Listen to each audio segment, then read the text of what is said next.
Hi, everyone. Welcome to Social 5 University. I'm Kate Drake, and I'll be your host today. I hope you can all see and hear me all right. If you wouldn't mind raising your hand and letting me know if you can hear me, that would be great. And if you can see, awesome. I see a couple hands going up. That's wonderful. Okay, great. So we'll go ahead and get started then. Today we're going to be talking about kind of an interesting topic. We're going to be talking about election season on social media. And this is one that's kind of fraught with a little bit of peril that can also yield a lot of benefit to your business if you do it correctly. So we're going to talk a little bit about that today, just how to do it right, how to do it wrong, and some of the risks and benefits that come along with that. So let's get started. Just kind of a quick overview of what we're going to talk about today. The first thing we're going to talk about is a word of caution as we get started. That is one thing I really want you guys to understand about trying to do election-based marketing is that, you can offend some people. And so we want to talk about that a little bit and also how to get away from that. We're going to talk about, if you do feel like you need to endorse a candidate or a cause on your social media channels, how you should do that. One thing we're going to talk about is kind of how to play it down the center. How to get involved in the election season without necessarily, committing one way or the other. We're going to take some inspiration from the 2012 election, which was huge on social media, and see what some companies did there that worked well. And we're going to talk about how to, what we call newsjack the election for yourself. And this is where it's sort of like hijacking, right? You're going in and hopping on a current event to make your business part of the conversation. So, like I said, first off, we're going to start with a little bit of a word of caution here. So, if you do a post like this, you're probably going to lose about half your audience right off the bat, right? Donald Trump sign. About half the people online are going to leave. This will lose the other half if you post something like this, right? So it's a time where it's very fraught, things are very divided, and people feel very strongly one way or the other. So, you probably want to avoid going at those extremes here. And that's what we're going to talk about a little bit today is, how to avoid those extremes and kind of play down the center a little bit and still be involved, but, not offend all of your audience kind of thing. One other thing you have to be careful about is that you could do this by accident, and that's hard. You may see a post by someone like a personal trainer that said, with a hashtag "feel the burn," about their squat exercises they've been doing. They're maybe not a Bernie Sanders supporter, right? But if your personal trainer uses the wrong hashtag, he may end up losing some clients who think that about him. So that's one thing that as we're going through all of this, is to make sure you're checking up on, that the hashtag you're going to use actually means what you think it means, and that it's related to the topic that you want to jump in on. So with that in mind, just, word of caution, kind of keep those things in mind. So if you really feel like you do need to endorse a candidate or a policy or something like that, here's a couple of rules to keep in mind, right? And again, these are for your business page, but they're good principles for your personal page too. You're not going to lose any friends by following these principles. So the first thing we really suggest is that you stay positive. Instead of knocking the other person down, talk about why you like the candidate or policy that you like, or the law that you're supporting or whatever. Don't try not to knock the other side. Instead, stay positive and talk about what you like about the person that you want to support. Show why this matters to your business. Obviously, on your personal page, people post their political beliefs all the time, and sometimes it leads to friends and family not being so happy with each other, which is why we want to be careful, right? But it doesn't make quite as much sense on a business page sometimes. So you want to make sure that you have something that's connecting it to your business. A really great example of this is, so my husband works for an engineering firm, and he's a transportation engineer. And so their company is really invested in talking to the state legislature about transportation issues and transportation funding and everything. And so they kind of lobby on that behalf or post things on their behalf that way to talk about, hey, we really need to get more funding for roads or whatever. It's a natural tie-in for them, right? If they went off on affordable health insurance stuff from an engineering firm, it doesn't make as much sense. It doesn't, and there can be a tie to your business there. Maybe they're a small business and they, need help with whatever, getting insurance for their employees. But try and make it so there's a reason why you're posting this on your business page instead of just in your personal life. Oh, and I forgot to mention, we do have 2 options for questions. There's the chat feature and the Q&A. So if you have any questions as we go along, feel free to ask, and we'll of course have a Q&A session at the end too. You're going to need to be ready to defend your position in a polite and professional manner if you post about politics on Facebook. And this is really important because this is where we see a lot of friendships get lost, or people get offended or things like that. You can disagree with someone and still be polite and professional and kind. And this is a good rule just for any interaction you have with your clients on social media. If someone complains about the service at your business, you don't want to hop on social media and tell them how stupid they are and that you hate them anyway or something like that, right? You want to keep that calm, professional manner, give a reasoned argument as to why you think the way you do and whatnot. Have some facts to back yourself up, things like that. And then last of all, you want to be prepared to lose a few likes or followers. If you are going to go full bore ahead on an issue or a candidate, understand that some people, this matters to people. People get really heated about this, and some people won't support a business that feels differently from them. So we see things like this all the time, with things like, like Hobby Lobby was a recent one where, they had lost a bunch of supporters because of their stance on an issue, but then they also gained a bunch of supporters. So, you never know how it's all going to come out in the wash. So, that's just something to think about. And before you endorse a specific candidate or a campaign or cause, it's really something to think about as to whether you want to take that risk or not. So instead of doing that, but you still want to be involved in the election process, what we'd recommend is that you kind of play the center here. And you can still get in on that conversation without endorsing anyone specific. Here are some ideas to consider. You can do a generic get out the vote post, or you can offer a deal to anybody wearing an I voted sticker. That's always fun. You can, maybe just do a little post on election day about how thankful you are that you have the right to express your feelings, and that we have the chance to vote.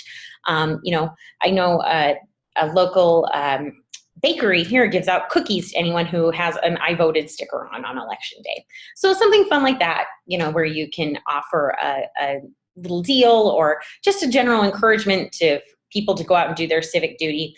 Something like that's going to play really well to people of all political beliefs, and hopefully make them realize, to get out and vote. You can also share something that makes fun of all the candidates. Sometimes that's kind of fun because, a lot of people do find the political process a little crazy and think that, anybody who's running for president has to have something a little off about them, right? A lot of people feel that way. And so if you have something that, maybe makes fun of everybody instead of just one side or the other, that can be really fun. Kind of more about the process versus the individuals instead of a personal attack. You can also hop on a pop culture trend with a post that's related to, current events or trending election hashtags. Again, you want to make sure you're watching those hashtags to make sure you're not posting about something else or whatever. But, if it's the primary election in your state or something like that, the Iowa caucuses are coming up this weekend. I've seen some different things say like, what ice cream flavor are you caucusing for, right? So you can make it about anything and try and just tie it into your business somehow. It doesn't have to be directly related to the election. So let's go back to 2012 and look at get some inspiration from there of some of the things that happened during that election. So social media had a really big impact on the 2012 election. And a lot of people actually credit Barack Obama with that's why he won the 2012 election, is that he's a really savvy social media marketer, or at least the people on his campaign are. And so they really harnessed that, but then a lot of brands also got in on it and really got in on that buzz and started creating, conversations going on. And it really got people to buy a lot of their products. So here's some ideas of what people have done in the past, and kind of just be thinking about these and how they could benefit your business this year. So Pizza Hut launched a thing called the Pizza Party, and they ran these campaign style ads for their big dinner box, which was like a pizza and breadsticks and dessert or something like that. And they asked people to support their candidate. And they had, it looked like a political action committee type ad where it was talking about the pizza party and why they believed in big dinner box and why it was good for America and stuff like that. And it was really funny. It played really well off of the other ads that you see all the time on TV. The other thing they did that offered kind of like a little bit of a viral thing here, and I'm sorry, I'm going to move this so you can see it a little bit better. I hope that helps. But they did a thing where they offered unlimited pizza for a year to anyone who would ask one of the candidates, do you prefer pepperoni or sausage, during a town hall style debate. And this was fairly early on in the campaign, so there were lots of opportunities for people to ask that. And I don't know if anybody ever actually did get up and ask that question in any of the debates, but it was a fun idea, and it definitely got people talking about it and talking about how, they felt like that was the most pressing question because they wanted a year's worth of free pizza. Another blast from the past. This one was huge. 7-Eleven did this thing called 7-Election, and they really brilliant campaign here. This was so smart. So they asked the voters to choose the next president based on the color of their coffee cup. They had blue for Obama and red for Romney, just the same as we do, red state, blue state sort of thing. And people reported buying extra coffee just to bump up their candidates' numbers. I know that was kind of funny here in Utah because we have a large LDS or Mormon population here in Utah, and Mormons don't drink coffee. But man, those 7-Eleven shelves those Romney cups wouldn't stay on the shelf, even though people weren't actually drinking the coffee. They were just trying to do it as a way to support Mitt Romney and make him win in this state. So, really smart idea. Again, plays down the center really well, lets people, vote with their dollars essentially. And it's just kind of a fun little thing, So really smart, really fun, and a great way to play to the center. Another one, this one was really funny. It's from JetBlue. I don't know if you guys have ever experienced this, but it seems like every time someone, there's an election, someone is threatening to move to Canada or somewhere else if the other party wins, which I would suggest doing anyway because I lived in Canada for quite a while and it was lovely. But obviously it's great here too. You shouldn't use that as, need an excuse to visit though. But anyway, so JetBlue Airlines really capitalized on this, of these people who say, oh, if the other party wins, I'm moving to Canada. And so they did this thing called election protection. And basically, they did this contest where they were giving away airfare to 1,600 travelers. And so before the election, you visited their website and you picked a candidate that you wanted to win, and where you would go if your candidate lost. And, they had a lot of other destinations too. They weren't all in Canada. They had like Costa Rica and the Caribbean and stuff like that. All these awesome destinations that you could fly to for free if you got randomly chosen and your candidate lost. So really fun, and kind of a fun way to play off of that, societal trope that we hear about a lot of, of people always saying, well, I'm leaving the country if such and such, if so-and-so wins. So again, great way of using their product that they have on offer to tie into something too. That's the other thing that is really smart about some of these is, is thinking of a way that you can get your product in on the conversation. All right. So we've all heard about right-wing and left-wing politics, right? That's a big discussion. We hear about it all the time. But Boston Market in the 2012 election took it a little bit further. And this was really clever. They went with left wing and right wing, pitting chicken against turkey. And then they asked diners to vote for their favorite.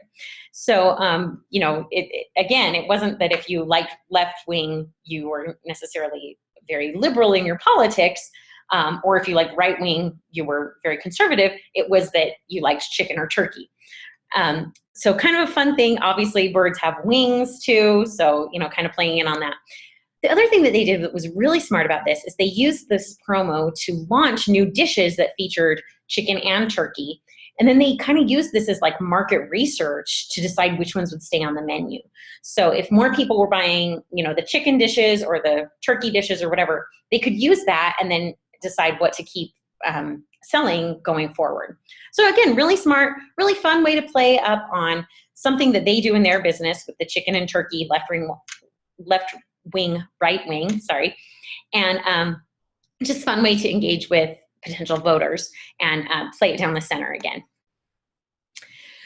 So let's talk a little bit about how to do this yourself. So because again, elections do offer a really great chance to be part of the current conversation. It's what everybody's talking about, and so it's a great way to be in on the social sphere.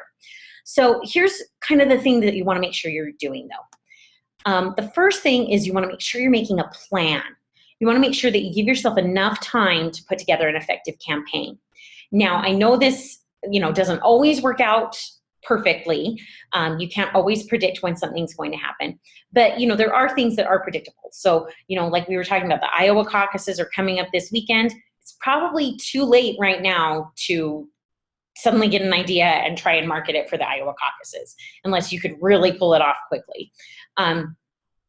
Start looking ahead and seeing what's going on so that you can plan things around different events or whatever, and obviously things are going to come up all the time. I know, I don't know if you guys remember in the 2012 election, Mitt Romney made some comment about that he had binders full of women who could provide leadership. And some of the office supply stores had a field day with that. They had really smart marketers who really hopped on that, catchphrase there, binders of women, and started, promoting binders like the very next day. But that is a really hard thing, is you want to make sure that you're timely and that you're on target that way. So it's better to have a long, even if you're not hopping in right on something like that, that's, a crazy gaffe that someone said or something interesting like that that's trending, you're still part of the conversation because you've made a plan in advance and are executing it well. Again, you're going to watch for trending topics, anything, that comes out of any of the debates or anything like that, that's a big deal. You want to watch that and try and see if you can hop on it. You want to move quickly when something like that happens, but you also need to be sensitive. So, really, even though you're trying to move quickly, really think about it and see if that's going to be a good way to contribute to the conversation. And the other thing is you want to make sure that, if it's something that happens on a debate or at an event or something like that, the latest weird thing that Donald Trump says or something like that, you want to make sure that you are hopping on that quickly, because if you say it 5 days down the road or something, the conversation has already moved past. So, be flexible there and be ready to move fast. Again, find a tie to your business. Try and figure out a way to tie this in and make it something that's interesting to your clientele and that relates to your business. Again, maybe, it's asking people to vote for their favorite ice cream flavor if you're an ice cream shop, or talking about, how an upcoming policy or an election topic is going to change things at your business or whatever. Really try and tie that in, because that way it makes sense to people of why you're trying to get in on it. And obviously it doesn't always have to have a tie-in to your business. Some of the really great marketers have a lot of leeway with their social media folks, and they will let them do things like live tweet events or things like that. That's always slightly terrifying to me as a marketer, is I'm like, that could go so wrong. But some people do it really well and are really quick-witted and can come up with something really quickly that doesn't even have to relate to their business, or they do find a way to relate it to their business with 5 minutes of notice, you know, so there are some options there. And then again, just be prepared to take on trolls in a calm and professional manner. You know, I always like to say that, you know, the internet is full of some of the most caring, wonderful, generous people on the planet. You know, we're going to talk about that in our upcoming webinar here in a little bit about cause marketing. And just, you know, it's always amazing to see how people, you know, come together to support different things online and support charities or people in need and stuff like that. But then it's also home to like the worst people in the entire world, right? Who are just trolls about everything. Nothing makes them happy, and they're going to complain no matter what you do. So just be ready for those guys. You know, you can block them if you need to. You can respond to their complaints or whatever. Do that first before you try blocking them. And, you know, just be really prepared to come out as the person on top and the bigger person in all of that. All right, well, with that in mind, I'm going to go ahead and open it up for any questions that you guys may have. Again, you can use the Q&A function or the chat feature here on our software. So feel free to go ahead and ask any questions you may have. If you do want to get in on you know, election stuff and want to start putting together some posts for your business, we are happy to help you with that. Go ahead and shoot us an email over at content@social5.com. Maybe tell us a little bit about what you're thinking about, if you have any ideas. We're happy to help you brainstorm that too if you don't have an idea for yourself. You know, we're happy to put out more of a generic post for you that just talks about, you know, hey, it's election day, go vote, or something like that. Or we can come up with a whole campaign that could be kind of fun for you. So we're happy to do that. Anybody have any questions? Whoop, sorry there. All right, it doesn't look like we have any. So if you have any going forward, as always, you're welcome to contact us. Again, content@social5.com. We're happy to help. And we just hope that this was helpful for you guys. Again, we're going to be talking about cause marketing here at 11 o'clock Mountain Time. So if you want to hop in on that, that's kind of talking about how you can leverage charity for to work with your business and to kind of give your business a conscience and make help people see that you're the good guy out there, and that's why they should want to do business with you. All right. Thank you all so much, and we'll see you soon.